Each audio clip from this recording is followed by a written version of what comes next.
Hello friends, welcome to Quest for Knowledge.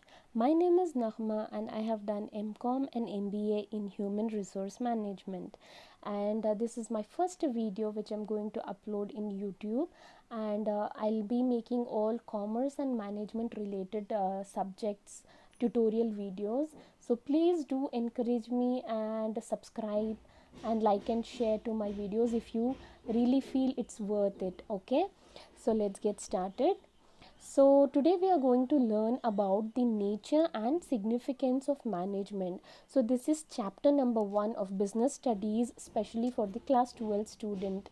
Okay, so let's understand what is management.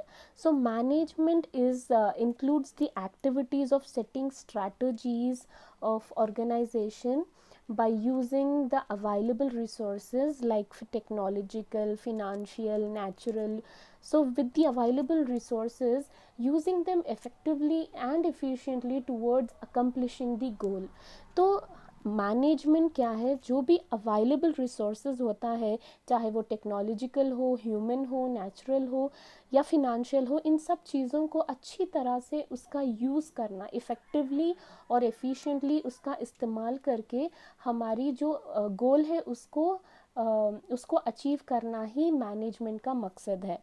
So this is the definition कि management is the process of designing and maintaining an environment in which individuals working together in group efficiently accomplish selected aims. ये Harold Coons और hence की definition है कि हर एक individual जो एक साथ काम कर रहा है ग्रुप में और efficiently he is working towards achievement of the goal. Okay, जो भी उन्होंने सेलेक्टेड एम होगा, जैसे कि जो भी एम होगा, जिस तरह से उनका सेल्स बढ़ाना होगा या कुछ भी टारगेट होगा, हर एक ऑर्गेनाइजेशन में हर एक इंडिविजुअल एज अ ग्रुप काम करेंगे उसको अकम्प्लिश करने के लिए.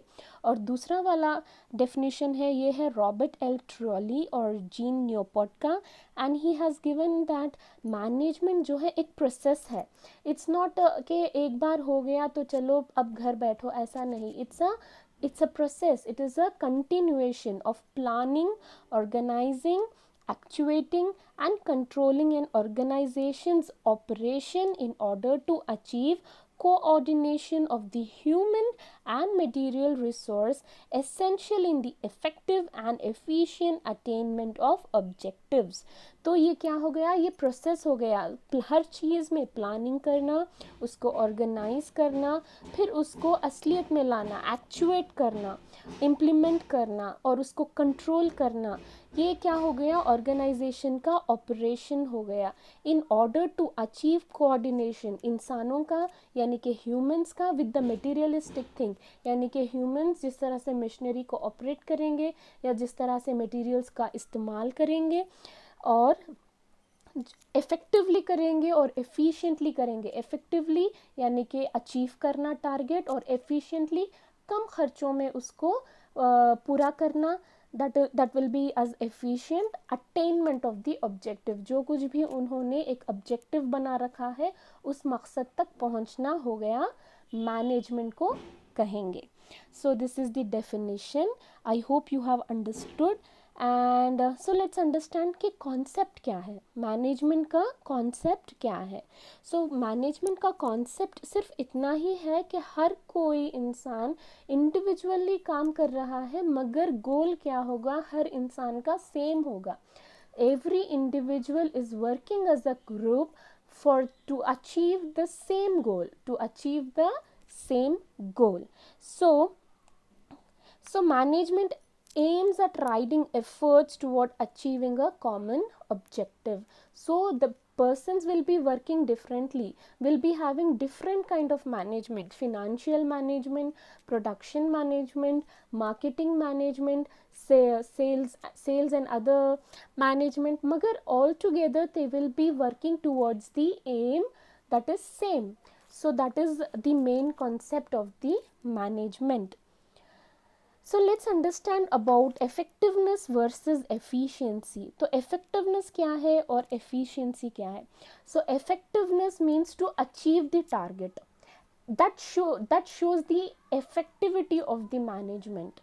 And efficiency, when how much cost it has incurred, whether they have tried their level best to reduce the cost of production, and that enhance or that shows the efficiency of the management. So this is effectiveness and efficiency, इन दोनों का होना बहुत ज़रूरी है. For example एक company को क्या है, एक कंपनी को का टारगेट है कि ईयर में 5000 यूनिट प्रोड्यूस करना है. अब वो कंपनी क्या करती है, फॉर एग्जाम्पल वो कंपनी क्या करती है, वो 5000 यूनिट प्रोड्यूस करने के लिए डबल शिफ्ट कर रही है. तो डबल शिफ्ट करते वक्त पावर फेलियर होने की वजह से क्या हो गया, he is able to complete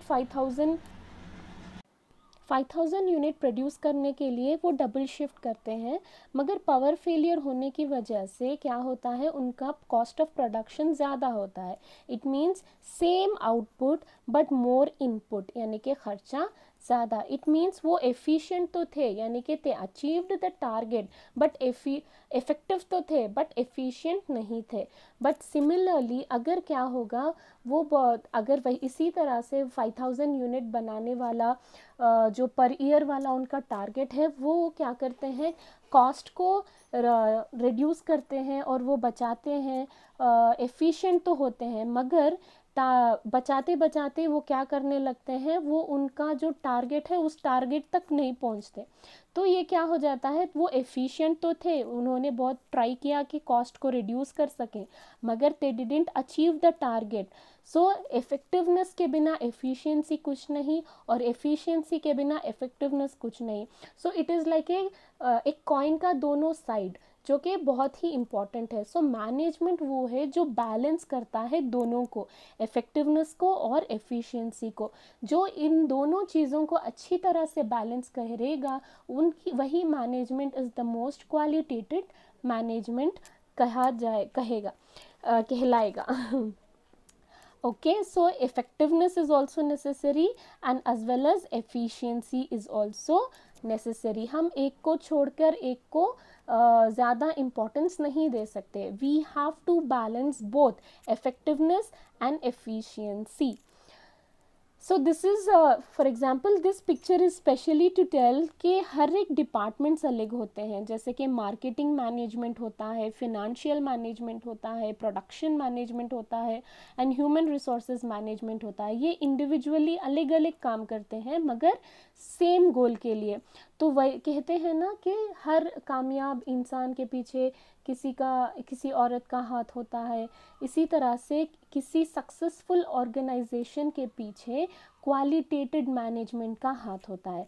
so when you have a qualitated management you will have a successful organization. When you have a successful organization, you will be among the top companies of the year.